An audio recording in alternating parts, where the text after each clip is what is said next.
Well, many thanks for having me here, and many thanks for being so patient with all those talks. It has been a long day, and so I hope that it will still be able to enjoy some music history. Now, what do Japanese people associate most with Austria? Of course, classical music, and as you can see in the pavilion, has been turned into an auto stereotype, right?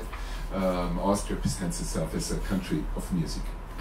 Now, at the time of its creation, this classical music was not classical or canonized yet. It was new, exciting, and highly politicized, and in many ways a motor of history. And so my talk will today be about the close relationship between music, imperial power, and rulers.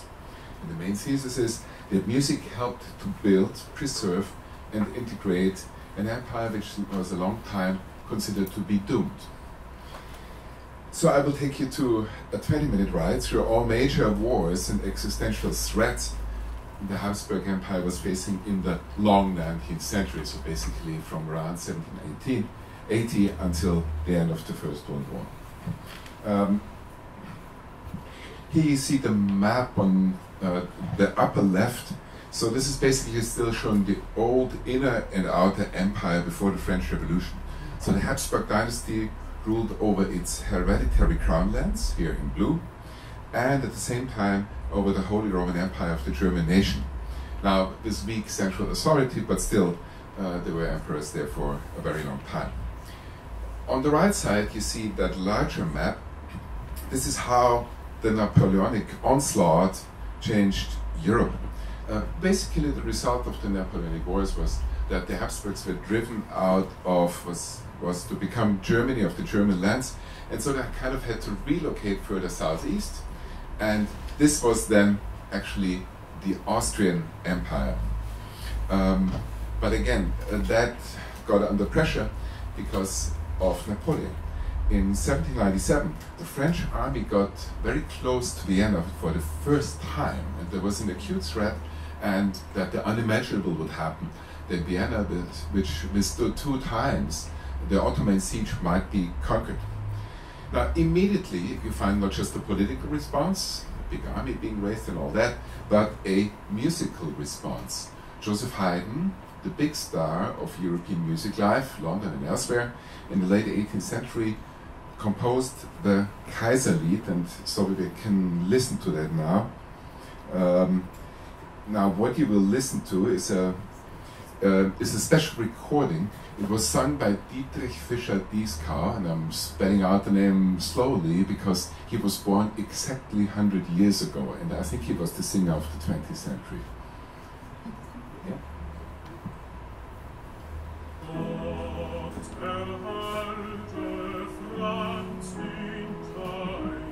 So, the imperial.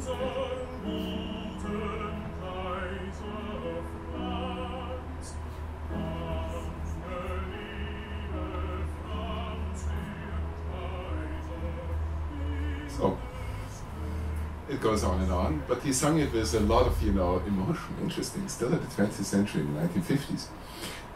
Haydn was not the only one who responded.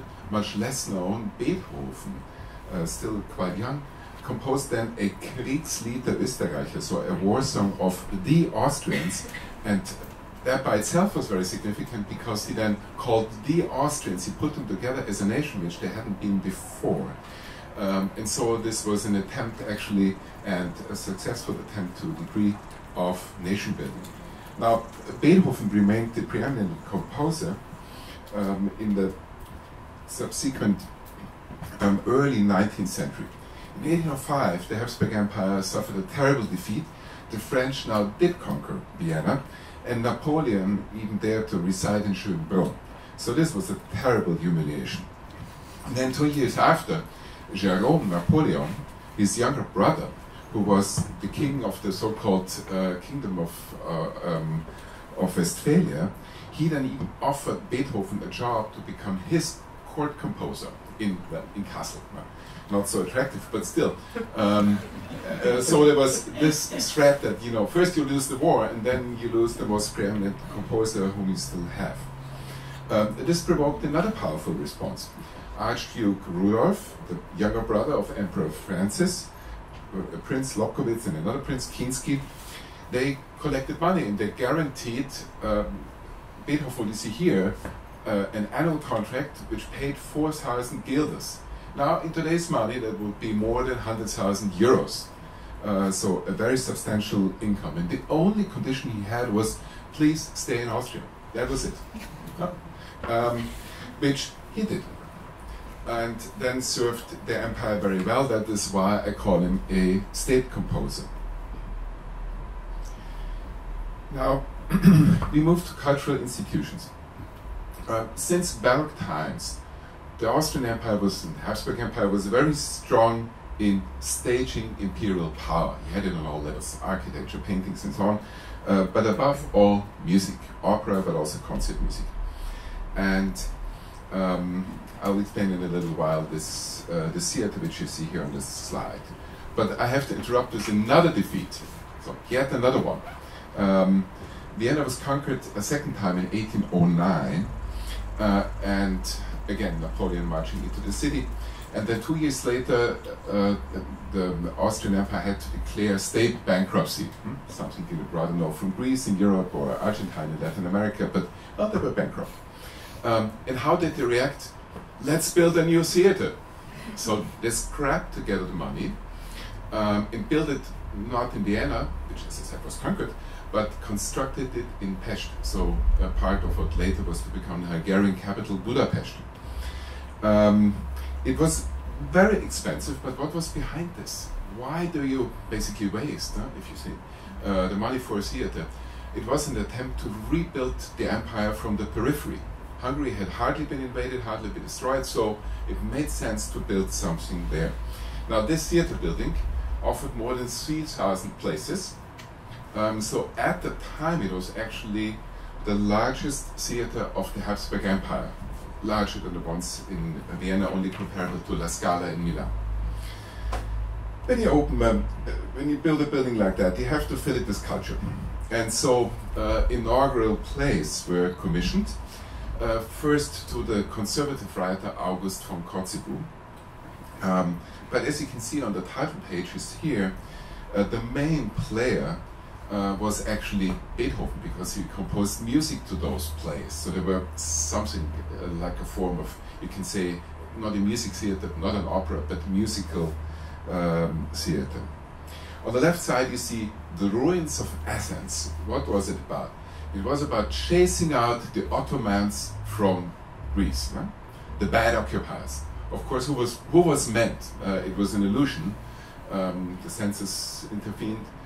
Because formerly Austria was still allied with Napoleon at the time, it had to be. And so this was about chasing out the French. And on the right side, the second play, this was King Stephen. So this was about the medieval king who Christianized Hungary. And again, who was invoked here as the new heavenly benefactor, Emperor Francis. So this was the big show, 2 times with the music by Beethoven. By the way, music which is largely forgotten, so there's something new in a way in this talk. 1 year after the theater had been opened, that had been in 1812, the war took a more lucky turn. Napoleon was defeated in Russia, but then also the British opened a second front in Spain. And in Spain, there was the decisive battle of Vitoria. So you see it here on the left side, on the cover page. And then afterwards they could invade southern France, and so basically this was the end for Napoleon. Now the commander of that front was the Duke of Ellington. You see the picture there. And Beethoven was so impressed by the victory that he set it to tones immediately, and he composed the so-called Battle Symphony about the Battle of Vittoria and Wellington's victory. That was the official title. And now you can listen again, a piece of music, hardly unknown nowadays. And please listen to the ingenious drum set and how that imitated the warfare.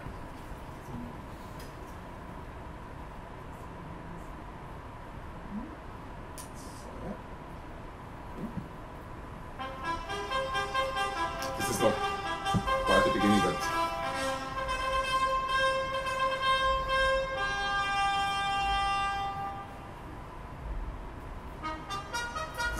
beginning of the Battle of Vittoria, set in tones. Military commands, trumpet.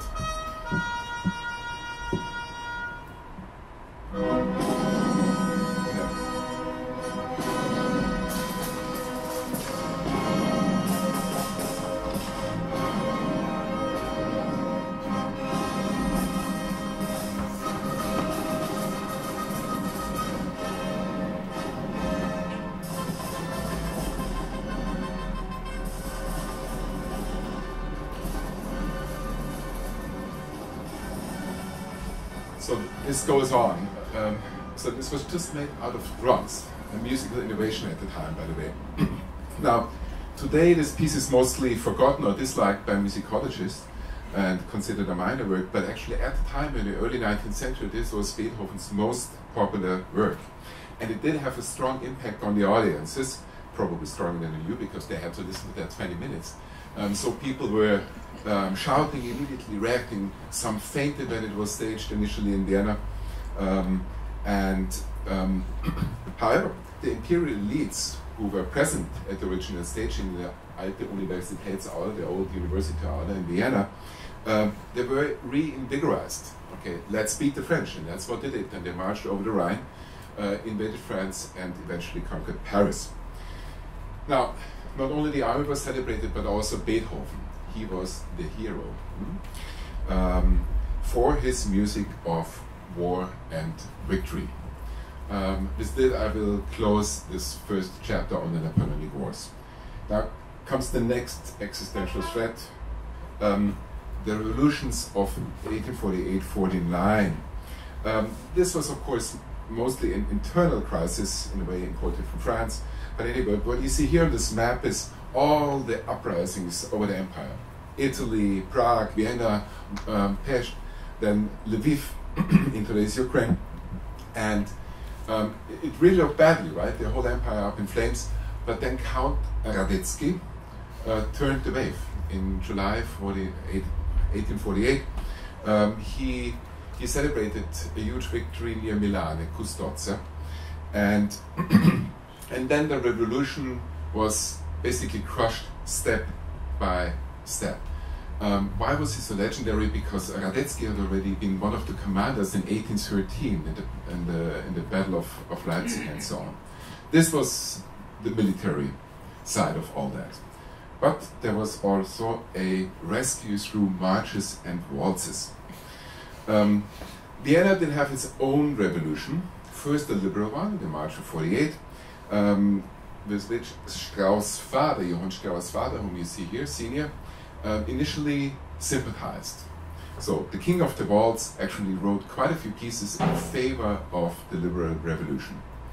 But then in August there was a second revolution, you may say a proletarian one, and then he switched sides. He was a Habsburg patriot, also in parts employed by the court, and then he composed counter-revolutionary works. Not that many, because he lived only until 49, one more year, but the most significant of these works, and the very first one, was the Radetzky March, which of course you probably know from other occasions. So let's have a little... but this is not like it is used to be played at the Viennese New Year's concert, but this is the original instrumentation from 48.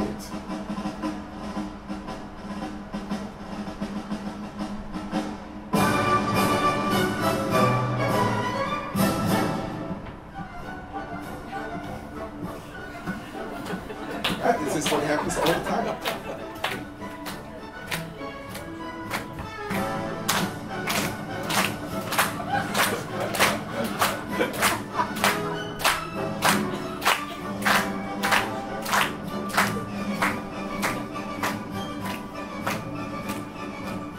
So this is what's happening every year. Another rhythmic genius, which should remind us, music is not only about harmonies and melodies, it is also about rhythm. And well, let's move over to Strauss Jr., the son. Like his father, he composed 6 pro-revolutionary marches and songs, but he remained devoted to the revolution much longer. He did not switch side in the summer, but then even after the revolution had been crushed militarily in October and November, he still was staging revolutionary songs, and he was caught by the police, observed in December, when Francis Joseph had already been put as the new emperor. He was caught conducting the French Marseillaise in a Viennese restaurant, and that even 3 times. Now, of course, what happened? He was summoned to the police, and he was threatened with jail, the loss of his property, and so on. So he had to bow down to the monarchic power, and then created all the other songs and compositions which you see here. I listed mostly the marches and the dance music. So a long list of counter-revolutionary music which did help to stabilize the monarchy. So this is the rather known story about the Radetzky March. What is less well known is that it then became, once more, that it then became a tool for warfare in the so-called German War in 1866. Now, what was the German War about? It was Prussia against Austria, basically fighting out the dominance over Central and East Central Europe, and also over Germany.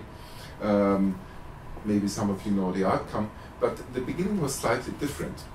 And what you see here on this painting, this was actually the battle of Trutnov. This is where my grandmother comes from, so I know the area very well. And if you look here, you see a military band, right, with the bass instruments and a whole band. So the Radetzky March, of course, then sounded differently, right? Much more pompous, much more powerful. And what they did, we know it from eyewitness account, is when they stormed against the Prussians on this hill and then down the hill, there were 2 regimentary military bands, one standing on the left side, one standing on the right side, and then they basically were blowing the soldiers to crush the Prussians, to storm down on them, which they did. So the Radetzky March, you can say, initiated the battle and helped the soldiers to overcome the fear and lose their lives. Well, some of them did, and on the very down here you see it on this painting, the dead drummer. And actually quite a few musicians died in this battle as well. And this is highly symbolical. This is about music sacrificing itself for the empire. It only held for 1 week. 1 week after, there was Königgrätz, and the whole war was lost. So in a way, one could think that the music didn't really help, but it did to overcome the defeat. The military bands were really successful, and they were able to, you can say, restore some of the imperial grandeur. In the late 19th century, you have military band music competitions all over Europe, Brussels, Paris, then later on also they were invited to America. And the Austrian military bands, they won virtually every single competition. So this is, where you could show off as the musical empire. It also shaped the external image of that empire as an empire of music. So in a way, it was a compensation for the loss of political power, which worked quite well until, and this is the last slide, and then the end of the talk, World War I and musical modernism. In World War I, those military bands had a problem. They were sounded out at the front lines by machine guns, the noise, and heavy artillery. So it didn't work anymore like in the traditional warfare. However, they were also employed at the home fronts, and they helped to stabilize the home fronts, and they did that well. Since 1915, Austrian population was basically starving and freezing in the winter. There was a huge improvisation crisis, and they kept on playing and playing, and that helped people to overcome the war effort, or the sacrifices for the war. The same is true for operetta and other genres. Now, this worked well, And so in 1917 you see a last effort to rescue the empire with music. What you see here, the Music Historical Central, it sounds kind of absurd, but it was called the Musikhistorische Zentrale, and so the High Command of the Army created an own institution for collecting music sung by the soldiers. And they did collect a lot of songs. They were then printed and distributed to the front lines. And if you wonder how, you know, the multinational army could hold out quite long, also, you know, they were also hungry and freezing and all that. But they still won battles until the summer of 1918, until, well, the Americans arrived and then the whole fortunes turned around. But until then, it worked quite well, and some of that can certainly be attributed to music as a mobilizing force at the front lines. There was a side function of this Musikhistorische Zentrale. It employed major composers and saved them from service at the front lines. And so you see on the upper left Bela Bartok. So Bartok was basically the inventor of ethnological, I call it like that, ethnological musical modernism. There were different fractions of that, or different tendencies. Below him, you see a man who is today largely forgotten. This was Alois Haber, a Czech composer, and he developed towards the end of the war so-called microtonal music, so there's intervals between what we have in the half-tone system, and became one of the major Czechoslovak composers of the interval period. Of course, there was also atonal music, Schönberg and so on, but here I'm showing you a man who's less known, Bernhard Baumgartner. He was actually the head of this Musikhistorische Zentrale, then also became director of the Mozarteum in Salzburg, and he was the strong man behind the foundation of the Salzburg Festspiele. So what do we see here? Again, an attempt of nation building through and by music, and a quite successful one after World War II. Austria, after all, is a late nation in European comparison. And then on the lower end, here on the right side, you see a guy who was not employed by the Music Historical Central, but who was also residing in Vienna and part of this musical modernism, and this is Leo Shirota. So Japanese people probably know him. Vienna was very poor after World War I, so it was difficult to make a life, to earn a life through music. So he then went to Japan and was the major figure in building up the conservatory with many pupils. Here you see a female one, and he is, I think, still revered in Japan as a foundational figure of classical, what was to become classical music in this country. Now let's come back to the very title of this talk, Composing Past Future. So I introduced here musical modernism and its three major branches. So ethnographical, microtonal, atonal, actually it should be called atonical rather correctly, and these were all attempts to shape the future in music, but also beyond music. These post-Habsburg modernities outlasted not only the empire, but the interwar period and actually the 20th century.